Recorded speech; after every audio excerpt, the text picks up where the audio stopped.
Hello everyone. आज हम class 12th की बिजनेस स्टडीज में लेसन नंबर 11 मार्केटिंग मैनेजमेंट में जो टॉपिक लेने जा रहे हैं that is branding. Branding product mix का एक कंपोनेंट है। हमारे प्रोडक्ट मिक्स के तीन कंपोनेंट्स हैं। फर्स्ट इज ब्रांडिंग, उसके बाद है पैकेजिंग और उसके बाद है लेबलिंग। हम अपने इस वीडियो में ब्रांडिंग को लेने जा रहे हैं। अब ब्रांडिंग में को करने से पहले आपको ये देखना है कि ब्रांडिंग में दो तरह के नेम्स हैं बेटा। एक तो होता है जेनरिक नेम्स और दूसरा होता है ब्रांड नेम्स। जेनरिक नेम क्या है? हम प्रोडक्ट को किस तरह से जानते हैं। फॉर एग्जाम्पल अगर मैं ये कहूं कि सोप ले आओ, ब्रिंग द सोप, तो ये मैंने जेनरिक नेम बुलाया। I am going to purchase the mobile phone, mobile phone generic name है। लेकिन अगर मैं बात करूं that I am going to purchase Lux, I am going to purchase Dettol, then that is the brand name. Brand name है कि हमने अपने उस जेनरिक वाले को एक स्पेशल नाम दे दिया। क्यों दे दिया? ताकि उसकी एक आइडेंटिफिकेशन बन सके। ठीक है, ये आइडेंटिफिकेशन बनाता है। ये हमारे प्रोडक्ट को कॉम्पिटिटर्स के प्रोडक्ट से सुपीरियर भी बनाएगा और उनके प्रोडक्ट से डिफरेंट भी कर देगा। ठीक है, एक तो इसने आइडेंटिफिकेशन दी और दूसरा कॉम्पिटिटर्स के प्रोडक्ट से सुपीरियर हम इसलिए कह रहे हैं बेटा क्योंकि जैसे ही एक प्रोडक्ट ब्रांडेड हो जाता है तो हम उसकी क्वालिटी पे फेथ करते हैं, उसकी क्वालिटी पे यकीन करते हैं। So brand name gives identification to a product and it makes the product superior and different from the competitors product. ठीक है, तो अभी हम यहाँ पे बात कर रहे हैं सिर्फ कि जेनरिक नेम किसको कहते हैं और ब्रांड नेम किसको कहते हैं। अगर मैंने कहा कि मैंने मोबाइल फोन्स की एक यूनिट बनाई है, उसकी मैन्युफैक्चरिंग यूनिट इंस्टॉल की है, ठीक है, तो उसमें जब तक मैंने अपने मोबाइल फोन को कोई नाम नहीं दिया तो वो एक जेनरिक नेम हो गया कि मोबाइल फोन। लेकिन जब मैंने उसकी मैन्युफैक्चरिंग की और मैंने अपने प्रोडक्ट को एक नाम दे दिया, फॉर एग्जाम्पल सैमसंग, मैंने अपने प्रोडक्ट को नाम दे दिया, तो वो हो गया ब्रांड नेम। ठीक है, अगर हम सिंपल प्रोडक्ट की बात कर रहे हैं कि वो कैसे जाने जाते हैं, then that is known as the generic name, for example soaps, mobile phones. लेकिन जब हमने उनको एक स्पेशल आइडेंटिफिकेशन दे दी, that is making different, that is making our product different from the competitors product, then that name will be known as a brand name. Samsung, Nokia, Apple etcetera. ठीक है, जैसे हमारा नाम हमको एक अलग आइडेंटिफिकेशन देता है, ऐसे ही प्रोडक्ट का नाम उसको एक अलग आइडेंटिफिकेशन देता है और उसको ही हम कहते हैं ब्रांड नेम। अब एक सिंपल सी इसका मीनिंग या डेफिनेशन है जो आगे जाके और सिंपल किया हुआ है मैंने। अब देखिए क्या है बेटा brand. It is a name, term, या तो नेम है, टर्म है, साइन है या सिंबल, डिजाइन है, या इन सब चीजों का कॉम्बिनेशन है। चाहे वो नेम हो, साइन हो, सिंबल हो या इन सब का कॉम्बिनेशन हो। किस वजह से है ये सब कॉम्बिनेशन? क्योंकि ये हमें सेलर्स के ग्रुप में से एक डिफरेंट हमारे प्रोडक्ट को बना देता है। ठीक है, क्योंकि बाकी सब जैसे मोबाइल्स देखने में सेम है, लेकिन जैसे ही हमने अपने उसको प्रोडक्ट को एक नाम दे दिया, हमने सैमसंग दे दिया, ठीक है, हमने उसको एप्पल का नाम दे दिया, it makes are product different. बस यही है, आगे जाके और सिंपल है, वहां से देखिए बेटा। What is the brand? हमारी 12th के हिसाब से यही एक इसकी डेफिनेशन चलेगी। It is the identification of product. किस तरह की आइडेंटिफिकेशन है? It is given by the name, bye the symbol और बाय द डिजाइन। एक तरह से सिंबल और डिजाइन एक ही चीज है बेटा। That makes the product superior और different from the competitors product. ठीक है, यही एक डेफिनेशन है जो आपके लिए पूरा पर्पस आपका सॉल्व कर देती है। जैसे फॉर एग्जांपल आप यहाँ पे देखो, अगर हम बात करें टाटा की तो ये ब्रांड नेम हो गया, और अगर हम बात करें इस साइन की, then it is the symbol और the design that is given to the Tata Motors.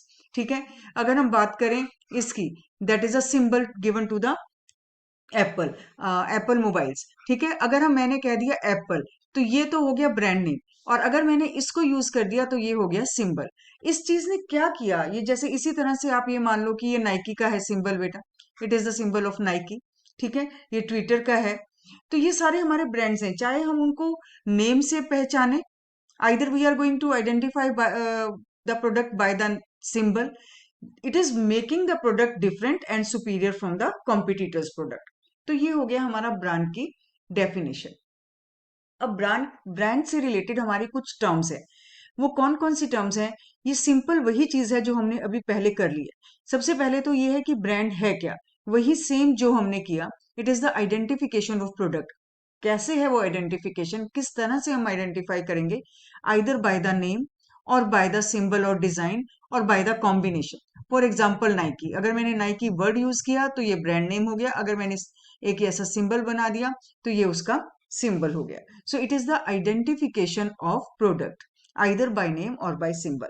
अगर अब मैं बात करूं identification of the product by the name, then that is known as the brand name. बस अगर मैं ये इतनी लाइन आप लिख दो, identification of product by the name, तो वो हो गया ब्रांड नेम।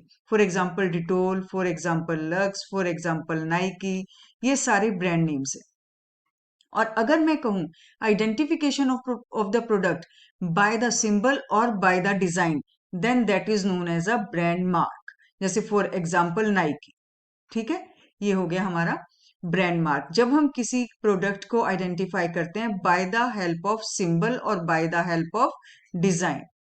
ठीक है, अब अगर हमने इसी ब्रांड नेम को और ब्रांड मार्क को लीगली सिक्योर कर दिया, लीगली प्रोटेक्ट कर दिया, मतलब नाउ दिस ब्रांड नेम और this brand symbol can not be use by anybody else.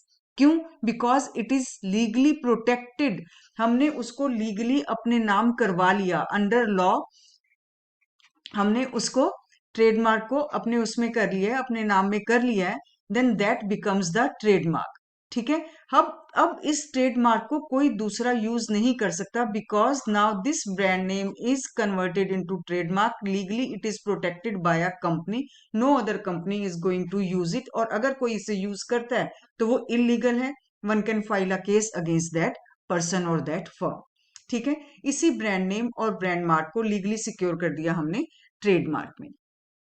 तो ये हमारी चार टर्म्स हैं, वन वन मार्क की बन जाती हैं। What is brand, what is the brand name, what is the brand mark, और व्हाट इज द ट्रेडमार्क। ज्यादातर बच्चे ट्रेडमार्क में कंफ्यूज होते हैं, लेकिन उसमें कंफ्यूज होने जैसी बात कोई नहीं है, क्योंकि ट्रेडमार्क वही है जब हमने अपने ब्रांड नेम और सिंबल को लीगली प्रोटेक्ट कर दिया। अब हम बात करेंगे what are the features of good brand name. किस तरह से एक ब्रांड नेम को सिलेक्ट किया जाना चाहिए, what are the things that should be considered. First one is it should be short and simple, ताकि इजीली वो याद रहे। ठीक है, अगर वो शॉर्ट एंड सिंपल है उसको इजीली याद कर लेंगे customers, and they will never hesitate to miss it, they will never hesitate to recall it, और जल्दी से फिर वो उसको डिमांड भी कर पाएंगे। फॉर एग्जाम्पल कितने इजी नेम्स हैं, लक्स और सर्व। तो ये सिंपल होने चाहिए, so that it can B recalled, it can B remember very easily. और उतना ही सेकंड पॉइंट इंपॉर्टेंट है कि ये जो नाम जितना सिंपल होना चाहिए उतना ही प्रोनाउंस उस करना इजी होना चाहिए। फॉर एग्जांपल देखिए, टोमेटो केचप्स आती हैं, या जिसे आप सॉस कहते हैं, ये दो कंपनीज की आती हैं, एक किसान है और एक हेन्स है। तो ये कहा जाता है that this brand name should be easy to pronounce. जैसे हेन्स हो सकता है कोई प्रोनाउंस करने में किसी को प्रॉब्लम आए, लेकिन Kissan is very simple, it is very easy to be pronounce. तो नाम हमेशा लेते हुए, नाम सेट करते हुए, ब्रांड नेम सेट करते हुए ये ध्यान रखना चाहिए that it should be easy to pronounce. और नेक्स्ट बात है, इट शुड बी यूनिक। ऐसा नहीं, और डिस्टिंक्टिव। इसका मतलब ये किसी दूसरे नाम के साथ सिमिलर नहीं होना चाहिए, सिमिलर नहीं होना चाहिए, और उससे कहीं कंफ्यूजिंग नहीं होना चाहिए। कि जैसे फॉर एग्जाम्पल एक डिटर्जेंट आता है टाइड, और अगर मार्केट में एक और हो ऑलरेडी राइड, तो ऐसा नहीं रखना है। हमेशा जो हमारा ब्रांड नेम है, it should be unique, it should B distinctive, it should stand alone, it should stand कि एकदम अलग से दिखना चाहिए वो हमारा जो नाम है। जैसे फॉर एग्जाम्पल सर्फ, कोई इसके नाम से मिलता जुलता नहीं है मार्केट में। ठीक है, so it should be a distinctive name, unique name होना चाहिए। नेक्स्ट इज कि meaning in other languages, that brand name should have a positive meaning in all the languages. ठीक है, उसका कोई भी नेगेटिव मीनिंग नहीं होना चाहिए किसी भी लैंग्वेज। फॉर एग्जाम्पल एक हमारी कार आती थी पहले, नोवा। एक किसी तरह से स्कूटर भी आता था, वो भी नोवा था बेटा। ठीक है, होंडा उसका था शायद, जिसका अपना अभी एक्टिवा भी है, उन्होंने भी एक नोवा स्कूटर चलाया था। तो नोवा का जो स्पेनिश में मीनिंग है, इट मीन्स डजंट गो। तो ऐसा कोई भी नाम नहीं रखेंगे जिसका नेगेटिव मीनिंग आता हो। The trade trade name it should always have a positive meaning, negative meanings को अवॉइड करेंगे। Next is suggestive. सजेस्टिव का मीनिंग है कि इसका नाम ही बता दे कि ये किस पर्पस के लिए है, ये प्रोडक्ट क्या यूज है इस प्रोडक्ट का। For example Hajmola, as the name is telling it is related with the digestive system. Hair and care, it is telling that it is for the care of hair. So the name should be suggestive, means the name should tell that what is the use of the product. तो ये सारे हमारे features हैं एक good brand name के। Short simple होना चाहिए so that it can be easily remembered, pronounce करना इजी होना चाहिए, किसी दूसरे प्रोडक्ट जैसा उसका नाम नहीं होना चाहिए, it should stand unique. Language में सब, हर लैंग्वेज में उसका मीनिंग देखो, और जो नाम है it should B suggestive, means उसका नाम ही बताए what is the use of the product. ये हो गए हमारे एडवांटेजेस, सॉरी ये हो गए हमारे features of a good brand name. अब हम आएंगे advantages of the brand name. In advantages में जैसे कि एक ऑर्गेनाइजेशन के लिए एडवांटेजेस हैं ब्रांड नेम का, उसी तरह से कस्टमर्स के लिए भी एडवांटेजेस हैं। जो जो पॉइंट्स इन दोनों का सेम आएगा वो मैं साथ साथ कवर करूंगी। जैसे फॉर एग्जांपल फर्स्ट पॉइंट है कि ब्रांड नेम का ऑर्गेनाइजेशन को क्या बेनिफिट है, क्या एडवांटेज है। First is helps in product differentiation.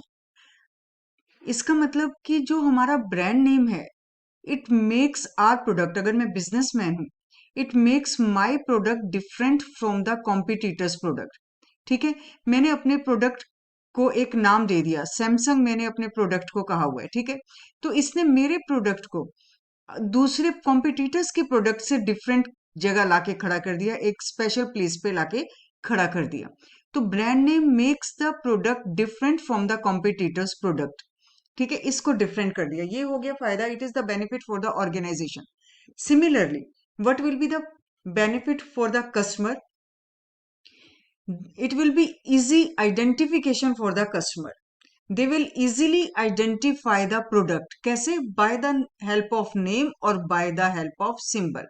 जैसे अभी हमने कहा कि ये ऑर्गेनाइजेशन के लिए क्या फायदा हुआ, it makes the product different from the competitors product, and for the customers they can easily identify the product and easily they can see the difference, identification दोनों की, हमारे प्रोडक्ट की और कॉम्पिटिटर्स के प्रोडक्ट की। जैसे ही आइडेंटिफिकेशन डिफरेंट होगी तो कस्टमर्स के लिए भी इजी हो जाएगा। It helps them to identify the product either by its name और बाय सिंबल। नेक्स्ट पॉइंट है हेल्प्स इन एडवर्टाइजिंग। एडवर्टाइजिंग क्यों इजी हो जाती है, एक सेंटेंस हमारा ब्रांडिंग में आता है बेटा, that brand name is a promise by the organization to the customers that always it will carry quality. It is the assurance of quality. It is the assurance of quality by the organization to the customers. Brand के लिए एक ये जो sentence है कई बार book में लिखा हुआ आता है, that brand name is the assurance of quality by the organisation to the customers. इसका मतलब ये है कि एक अगर कंपनी अपना ब्रांड नेम या ब्रांड सिंबल सेट कर रही है तो उसका क्या मीनिंग है, it is a promise that every time the product will carry the same quality. ठीक है, और जब हम बात करते हैं कि अगर उसकी क्वालिटी सेम रहेगी तो इसका मतलब उनके लिए उसको एडवर्टाइज करना, अपने प्रोडक्ट्स को एडवर्टाइज करना बहुत इजी हो जाता है। क्यों, क्योंकि ब्रांड की, उस ब्रांड की ऑलरेडी एक मार्केट है, ठीक है, ऑलरेडी उसकी श्योरिटी है क्वालिटी की, तो वो इजीली उसको एडवर्टाइज कर लेंगे। उन्हें मालूम है that the customers believe on my product, तो उसको एडवर्टीजमेंट करना इजी हो जाता है। अगर हमने उसको कोई नेम ही नहीं दिया अपने प्रोडक्ट को, हमने कोई उसके लिए सिंबल ही नहीं रखा, तो हम उसको किस तरह से एडवर्टाइज करेंगे। लेकिन अगर हमने उसका नेम और सिंबल रखा हुआ है, एडवर्टीजमेंट बिकम्स वेरी इजी। और इसलिए भी एडवर्टीजमेंट हो जाती है because the brand name assures the quality every time. ठीक है, नेक्स्ट पॉइंट है डिफरेंशियल प्राइसिंग। अगर हमने एक शर्ट मार्केट में विदाउट ब्रांड नेम बेच रहे हैं तो उसका प्राइस, फॉर एग्जाम्पल अगर हम 100 रुपीज है और जैसे ही हम वो ब्रांड की उस पे एक स्लिप लगा देंगे तो वो प्राइस तुरंत इंक्रीज हो जाएगा। Bye the help of the brand name the company can easily charge the high price. ठीक है, ब्रांड नेम देते ही उस चीज के प्रोडक्ट बढ़ के जो प्राइस हैं वो बढ़ जाते हैं, because brand name is the assurity of quality. Next बात है बेटा, नेक्स्ट पॉइंट है easy introduction of the new products. अगर एक ब्रांड नेम ऑलरेडी एस्टेब्लिश्ड है, ठीक है, एक ब्रांड नेम है, इट इज ऑलरेडी एस्टेब्लिश्ड, इसका मतलब एस्टेब्लिश्ड का मतलब क्या है कि उसकी मार्केट में ऑलरेडी गुडविल है। ठीक है, अगर फॉर एग्जाम्पल अभी जैसे एग्जाम्पल लिया, उसकी शर्ट्स हैं मार्केट में, ठीक है, शर्ट्स के साथ साथ अब वो कुछ न्यू प्रोडक्ट्स भी मार्केट में लॉन्च करना चाह रहे हैं। फॉर एग्जाम्पल वो ट्राउजर्स में भी आना चाह रहे हैं, फॉर एग्जाम्पल वो कुछ एसेसरीज में भी आना चाह रहे हैं, ठीक है, कि एसेसरीज बेल्ट वगैरह भी मैं सेल करने लगूं।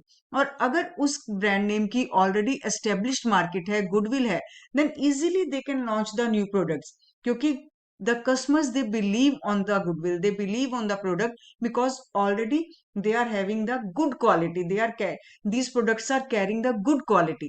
तो इस तरह से अगर हम उसी ब्रांड नेम के अंदर कुछ और चीजें भी ऐड करना चाहें, then it can easily be introduced in the market. तो ये जो बेनिफिट्स हैं ये सारे ऑर्गेनाइजेशन के हैं कि ये हमारे प्रोडक्ट को दूसरे प्रोडक्ट से डिफरेंट बनाते हैं। जैसे ही हमने ब्रांड नेम या सिंबल सेट किया, एडवर्टीजमेंट इजी हो गई, और ब्रांड नेम के नाम पर easily a company can charge the higher prices, और न्यू प्रोडक्ट्स को भी इजीली लॉन्च कर सकती है, क्योंकि already the product has established goodwill in the market. अब इस ब्रांड नेम के या सिंबल के कस्टमर्स को क्या बेनिफिट है बेटा? सबसे पहला बेनिफिट तो वही है that by the help of name और by the help of symbol they can easily identify the product. मैं मार्केट में जाते ही कहूँ कि मुझे तो सैमसंग का मोबाइल चाहिए या एप्पल का चाहिए, तो इजी आइडेंटिफिकेशन है। और दूसरी बात, the brand always ensures about the quality. तो अगर हम ब्रांड की कोई भी प्रोडक्ट ले रहे हैं, then there is no doubt in the mind of the customers that what type of quality the product carries, क्योंकि हमेशा इट इज, अब जैसे पहले ही एक सेंटेंस बताया, that it is a promise from the organisation और from the producer side that it will have the same quality at every time, so no doubt about the quality if the product is branded।